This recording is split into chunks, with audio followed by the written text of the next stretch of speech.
Hello students, नमस्कार। आज हम इक्वेशन ऑफ लाइन के बारे में पढ़ेंगे।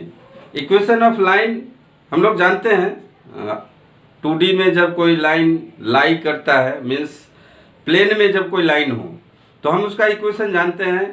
10 में भी पढ़े हैं और 11 में भी पढ़े हैं। यहाँ 12 में हमें इक्वेशन ऑफ लाइन जानना है, लेकिन इक्वेशन ऑफ लाइन का इक्वेशन कैसा होगा जब वो 3D में होगा, यानी स्पेस में होगा। तो equation of a line when line lies in space, यदि लाइन स्पेस में लाई कर रहा है तो उसका इक्वेशन कैसा होगा। तो जब प्लेन में है तो आप लोग बहुत सारे फॉर्म जानते होंगे लाइन का जो बहुत सारा फॉर्म होता है, जैसे जनरल फॉर्म है। तो जनरल फॉर्म आपको पता है लाइन का 2D में क्या है, ax plus B Y plus C is equal to 0। ये लाइन का इक्वेशन है, ये जनरल फॉर्म है। वहां पे आप लोग इंटरसेप्ट फॉर्म भी आप जानते हैं। इंटरसेप्ट फॉर्म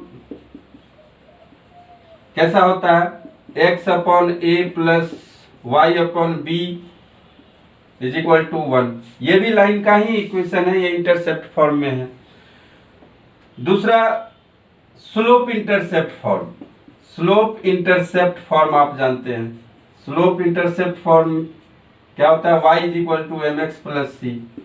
और 2 पॉइंट फॉर्म भी जानते हैं। 2 पॉइंट फॉर्म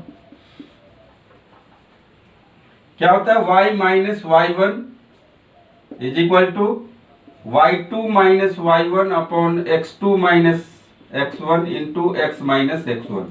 ये इतने सारे फॉर्म आप जानते हैं लाइन का।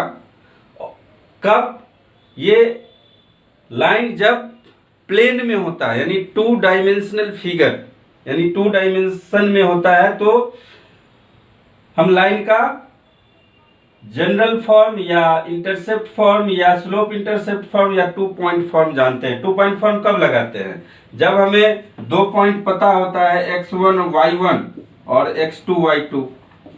जब हमें पता है तो हम ये 2 पॉइंट फॉर्म लगा देंगे और इक्वेशन ऑफ लाइन निकाल लेते हैं। वहीं स्लोप इंटरसेप्ट फॉर्म कब लगाते हैं, जब हमें स्लोप पता हो और इंटरसेप्ट पता हो। जब स्लोप पता है तो हम बता सकते हैं कि लाइन का इक्वेशन क्या होगा। लेकिन अब हमें पढ़ना है कि equation of a line in space, जब स्पेस में होगा लाइन तब उसका इक्वेशन कैसा होगा या इक्वेशन का फॉर्म कैसा होगा। तो कोई भी लाइन को हम डिटरमाइन कब कर सकते हैं, जब या तो 2 पॉइंट से पास करता हो, वो 2 पॉइंट हमें पता हो, या नहीं तो जिस किसी एक पॉइंट से वो पास कर रहा है वो पॉइंट पता हो और उसका डायरेक्शन पता हो, तभी हम उस लाइन को एक्सप्रेस कर सकेंगे या रिप्रेजेंट कर सकेंगे या उसका इक्वेशन हम बता पाएंगे। तो a line is uniquely determined, a line is uniquely determined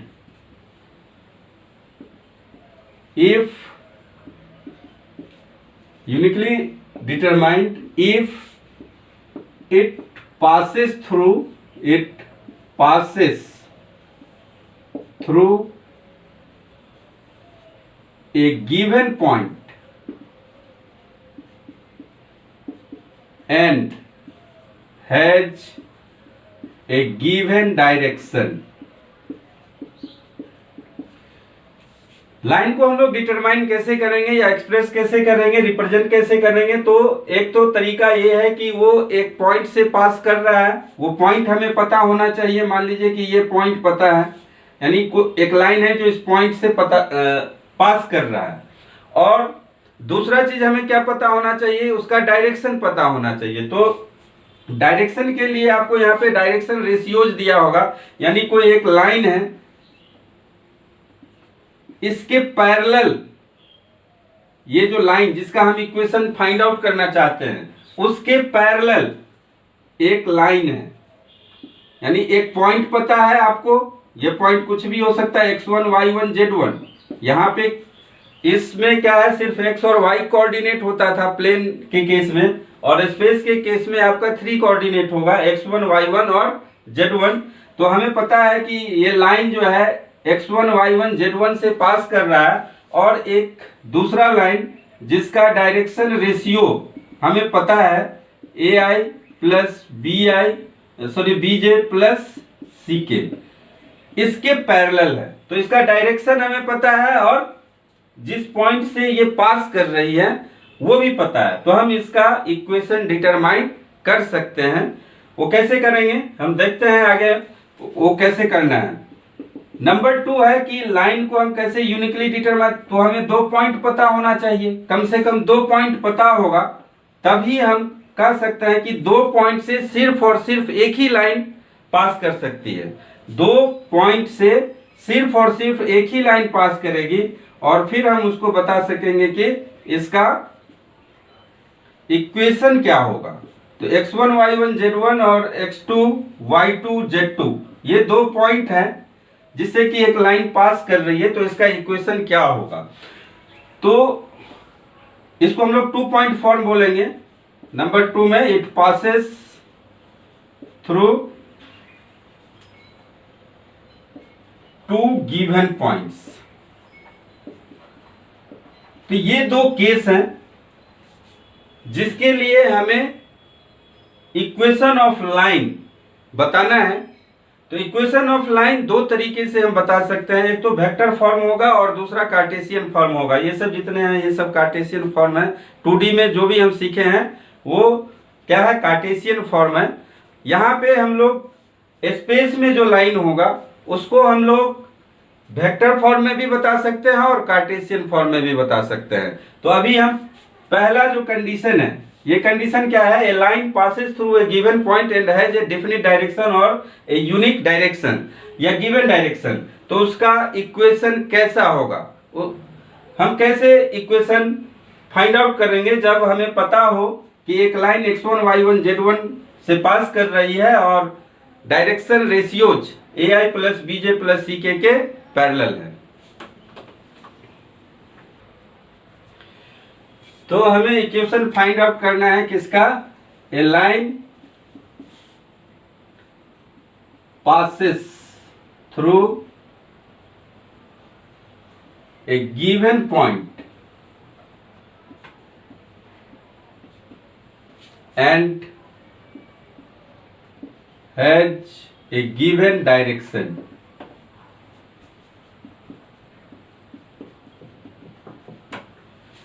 तो पहले हम वेक्टर फॉर्म फाइंड आउट करेंगे। वेक्टर फॉर्म में लाइन का इक्वेशन कैसा होता है, वेक्टर फॉर्म। तो ये चूंकि 3D में हम लोग पढ़ रहे हैं, 3 डायमेंशनल ज्योमेट्री चैप्टर है वो पढ़ रहे हैं, उसके अंदर ये टॉपिक है equation of a line in space. तो ये मान लेते हैं क्या है, x y और ये है z। अब कोई लाइन है, मान लीजिए कि ये एक लाइन है, इसका इक्वेशन आपको बताना है। तो इक्वेशन बताने के लिए आपको क्या होना चाहिए, एक तो गिवन पॉइंट होना चाहिए और दूसरा इसका डायरेक्शन होना चाहिए। तो मान लेते हैं कि कोई एक गिवन पॉइंट है, ये x1 y1 z1 ये पॉइंट से पास कर रही है। मान लेते हैं कि ये कोई भी पॉइंट है, ये ओरिजिन हो जाएगा, और ये मान लेते हैं ये P पॉइंट है। ये तो एक चीज हमें दिया हुआ है कि ये जिस पॉइंट से पास कर रही है किसी एक पॉइंट से, उसका कोऑर्डिनेट हमें पता है x1 y1 z1, और दूसरा क्या हमें होना चाहिए, हमारे पास गिवन डायरेक्शन होना चाहिए। तो गिवन डायरेक्शन कहां से आएगा, तो एक पैरेलल लाइन कंसीडर करना है जो कि इस लाइन के एकदम पैरेलल हो और इसका डायरेक्शन रेशियोज हमें पता हो। तो एक लाइन जिसका डायरेक्शन रेशियो पता है उसके पैरेलल है ये लाइन, तो इसका मतलब है कि इसका डायरेक्शन भी हमें पता चल गया। तो इसका डायरेक्शन हमें दिया गया है और एक पॉइंट जिससे ये पास कर रही है वो भी दिया हुआ है। तो इसका इक्वेशन कैसा होगा। तो हमें वेक्टर फॉर्म अभी निकालना है। तो वेक्टर फॉर्म में आपको क्या करना है, मान लेते हैं एक जनरल पॉइंट लेते हैं यहाँ पे एक्स वाई जेड, और इसको हम मिलाते हैं। तो ये मान लीजिए आपका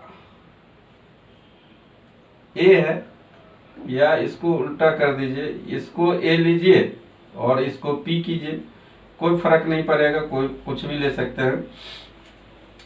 तो ये जो ए पॉइंट है, गिवन पॉइंट, उसका पोजीशन वेक्टर किससे लेते हैं, मान लीजिए ए से रिप्रेजेंट करना है। और ये जो जनरल पॉइंट है पी, उसका पोजीशन वेक्टर ओ के रेस्पेक्ट में मान लेते हैं आर है। तो अब ट्रायंगल लॉ याद कीजिए, वेक्टर में फिजिक्स में भी पढ़े होंगे और वेक्टर में भी पढ़े हैं। ट्रायंगल लॉ क्या होता है, तो ट्रायंगल लॉ यहाँ पे आप अप्लाई करेंगे तो O A plus A P is equal to O P लिख सकते हैं। O A plus A P is equal to O P, यानी आप यहाँ पे लिख दीजिए O P vector is equal to O A vector plus A P vector. ये टेल हेड और फिर हेड टेल, तो हम जानते हैं कि ये दोनों वेक्टर है, तो ये उसके रिजल्टेंट को रिप्रेजेंट करता है। ये जो टी एच टी, यही ट्रायंगल लॉ है, triangle law of vector addition. ये फॉर्म हमें याद रखना है, टी एच एच टी, जो रिजल्टेंट का डायरेक्शन होगा वो क्या हो जाएगा, ओ टू पी होगा। तो ओ ए को हम लोग क्या माने हैं, ओ ए है ए, और एपी क्या हो जाएगा, एपी को अभी फिलहाल ऐसे ही रखिए, एपी रखिए, और ओपी क्या है, आर है, पोजीशन वेक्टर है पी का। और एपी यानी एपी किसके पैरेलल है, इस लाइन के पैरेलल है, जिसका डायरेक्शन रेशियो आपको दिया हुआ है। तो एपी इज इक्वल टू क्या हो जाएगा, एपी इज इक्वल टू हो जाएगा lambda B, AP is equal to lambda B, क्योंकि ये इसके प्रोपोर्शनल, यदि पैरेलल है तो इसके डायरेक्शन रेशियोज के प्रोपोर्शनल होगा इसका डायरेक्शन रेशियो। इसका जो डायरेक्शन रेशियो है उसके डायरेक्शन रेशियो का क्या होगा, प्रोपोर्शनल होगा इसका डायरेक्शन रेशियो। तो लैम्डा क्या है, lambda any non zero constant है, वह लैम्डा नॉन जीरो कांस्टेंट, यानी प्रोपोर्शनल हो जाएगा ये। तो एपी को हम लोग क्या लिख देंगे, R is equal to A plus lambda B. यही आपका क्या है, equation of a line lying in a space passes through a point A and having a given direction B। तो ये है वेक्टर फॉर्म। अब इसको चेंज करना है किस में, कार्टेशियन में। तो कार्टेशियन में चेंज करने में कोई परेशानी नहीं है, बहुत ही आसानी से आप इसको बता सकते हैं। तो यहाँ पे A है आपको दिया हुआ, इन कार्टेशियन फॉर्म हम जानना चाहते हैं कि इक्वेशन ऑफ लाइन क्या होगा जब लाइन स्पेस में है। तो A इज इक्वल टू हम लोग लिखेंगे X I plus Y J, A is equal to X one I Y one J plus Z one K. और R क्या है, आर को हम लोग लिख सकते हैं x I plus Y J plus Z के। और बी को क्या लिख सकते हैं, बी को लिख सकते हैं ए आई प्लस बी जे प्लस सी के। ये डायरेक्शन रेशियो हमें दिया हुआ ए बी सी। तो बी को लिख दीजिए आप लोग क्या, ए आई प्लस बी जे प्लस सी के। अब आपको कुछ नहीं करना है, इस वेक्टर फॉर्म में ये कार्टेशियन फॉर्म को यहाँ पे रख देना है, ए आर और बी का वैल्यू जो भी है। तो आर को जब रखेंगे तो ये हो जाएगा फ्रॉम वन, लिख दीजिए यहाँ पे फ्रॉम वन ये r हो जाएगा xi प्लस वाई जे प्लस जेड के इज इक्वल टू ए है आपका x1i plus y1j plus z1k और प्लस में फिर से है लैम्डा और b क्या हो गया ai plus bj plus ck। अब यहां से क्या कीजिए i वाले टर्म्स को एक जगह कर लीजिए। तो i वाले टर्म्स को जब एक जगह करेंगे तो क्या हो जाएगा, लेफ्ट साइड तो आप ऐसे ही रखिए अभी xi प्लस वाई जे प्लस जेड के इज इक्वल टू ये हो जाएगा x1 प्लस ए लैम्डा आई, फिर उसी तरह हो जाएगा y1 प्लस बी लैम्डा जे और फिर z1 प्लस सी लैम्डा के। अब लेफ्ट साइड और राइट साइड आई जे के कॉफिशिएंट को इक्वेट कर दीजिए। तो जब आप आई जे और के कॉफिशिएंट को इक्वेट करेंगे तो यहां से आपको मिल जाएगा x is equal to this x1 plus A lambda ये मिलेगा और यहां से हम लोग लैम्डा कैलकुलेट कर सकते हैं। क्या हो जाएगा lambda is equal to x minus x1 upon A. उसी तरह जब जे के कॉफिशिएंट को आप इक्वेट करेंगे तो आपको मिलेगा y is equal to y1 plus B lambda और यहां से लैम्डा क्या मिल जाएगा y minus y1 upon B. और जब के कॉफिशिएंट को इक्वेट करेंगे तो z इज इक्वल टू आपको मिलेगा z1 प्लस सी लैम्डा और यहां से आप लैम्डा इक्वेट कर देंगे z minus z1 upon C.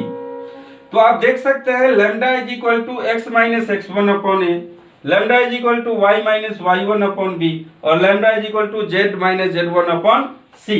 तो इसका मतलब इक्वेशन ऑफ लाइन क्या होगा, इसका मतलब हो गया इक्वेशन ऑफ लाइन। हम यहाँ पे लिख देते हैं इसको मिटा के, ये होगा आपका x minus x1 upon A is equal to y minus y1 upon B is equal to z minus z1 upon C. यही क्या है equation of line in Cartesian form. तो कार्टेशियन फॉर्म में आप देख सकते हैं कि x1 y1 z1 क्या है गिवन पॉइंट, जिस पॉइंट से लाइन पास कर रही है, और a b c क्या है डायरेक्शन रेशियोज किसका, एक गिवन लाइन का डायरेक्शन रेशियो यदि पता है और गिवन पॉइंट्स पता है तो हम इक्वेशन ऑफ लाइन इजिली बता सकते हैं, चाहे वेक्टर फॉर्म में हो या कार्टेशियन फॉर्म में हो। आइए अब जानते हैं जब लाइन दो पॉइंट से पास करती है तो उसका इक्वेशन कैसा होगा। तो मान लीजिए ये स्पेस है x y z, ये मान लीजिए x है, ये y है और ये z है और इसमें एक लाइन है और ये लाइन दो पॉइंट से पास कर रही है, ये हमें दिया हुआ है। दो लाइन दो पॉइंट से पास कर रही है, एक पॉइंट मान लीजिए a है और इसका कोऑर्डिनेट x1 y1 और z1 है और एक दूसरा पॉइंट है मान लीजिए b जिसका कोऑर्डिनेट x2 y2 और z2 है। हमें इसका इक्वेशन बताना है। तो equation of a line in A space when, ये नंबर 2 हो जाएगा, when it passes through two given points। पहला जो केस था उसमें हमको एक पॉइंट और डायरेक्शन दिया हुआ था, लेकिन यहाँ पे हमें यहाँ दो पॉइंट्स दिए हुए हैं जिसके थ्रू ये लाइन पास कर रहा है। x1 y1 z1 और x2 y2 z2 ऐसा दो पॉइंट है जिसके थ्रू ये लाइन पास कर रहा है। तो इसका इक्वेशन कैसा होगा, तो सबसे पहले हम बताएंगे इसका वेक्टर फॉर्म। वेक्टर फॉर्म कैसा होगा, vector form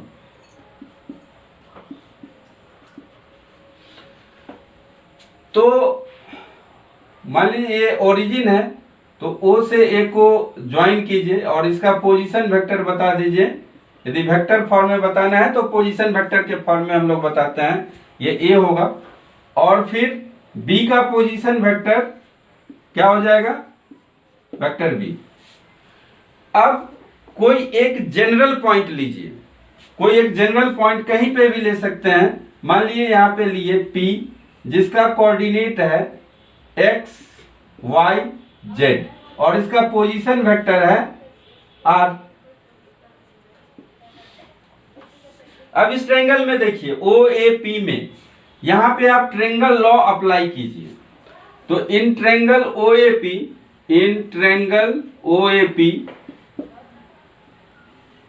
OA plus AP is equal to OP, ये ट्रायंगल लॉ है।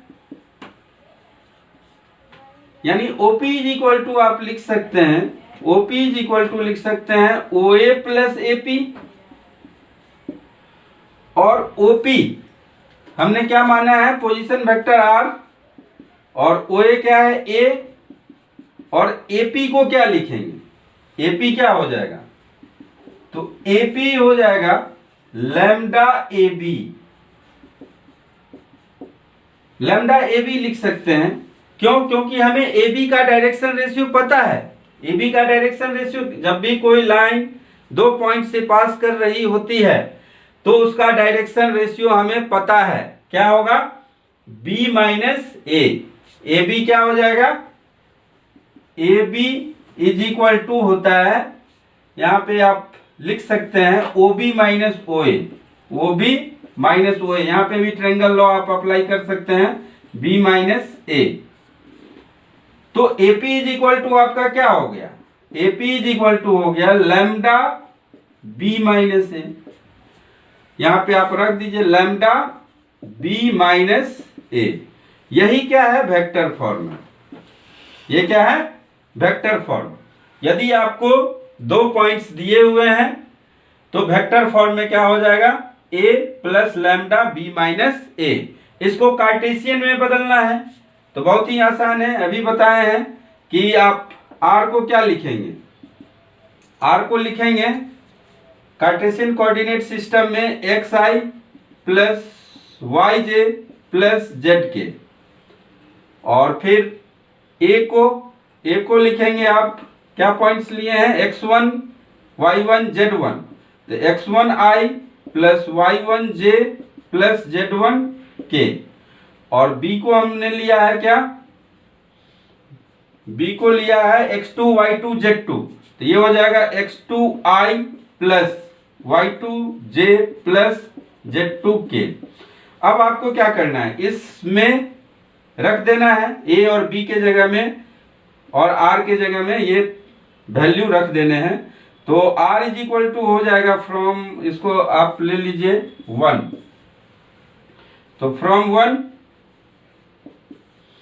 R हो जाएगा आपका xi plus yj plus zk is equal to A है x1i plus y1j plus z1k और plus lambda B minus A। यानी B minus A calculate करेंगे तो क्या मिलेगा आपको, lambda x2 minus x1i plus y2 minus y1j और plus z2 minus z1k मिलेगा।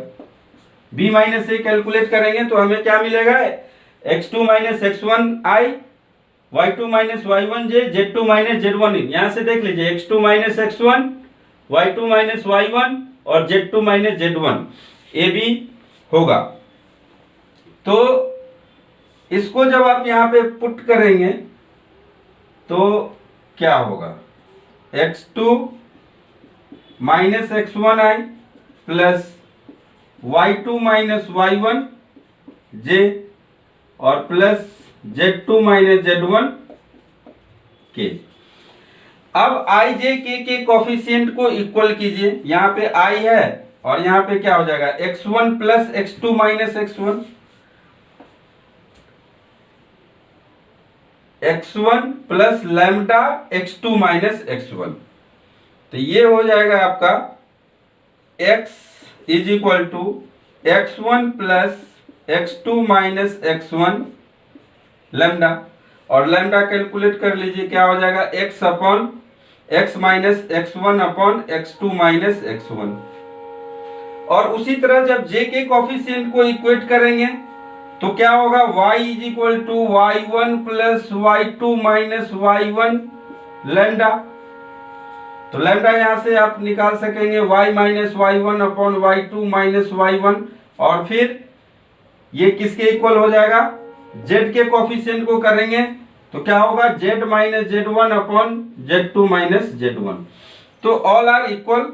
यहाँ पे देख लीजिए लैम्डा क्या है x minus x1 upon x2 minus x1, यहाँ पे है y minus y1 upon y2 minus y1, और यहाँ पे है z minus z1 upon z2 minus z1 lambda.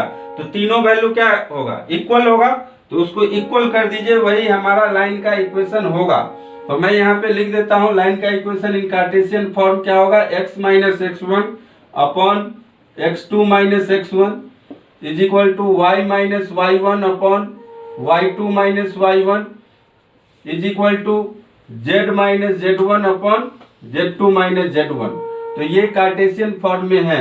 अब आप यहां से देख सकते हैं कि सिर्फ आपको x1 y1 z1 और x2 y2 z2 पता है तो आप लाइन का इक्वेशन बता सकते हैं जब वो स्पेस में लाई करेगा, स्पेस में होगा वो लाइन, 2D में आप बता सकते हैं। अब जैसे इसको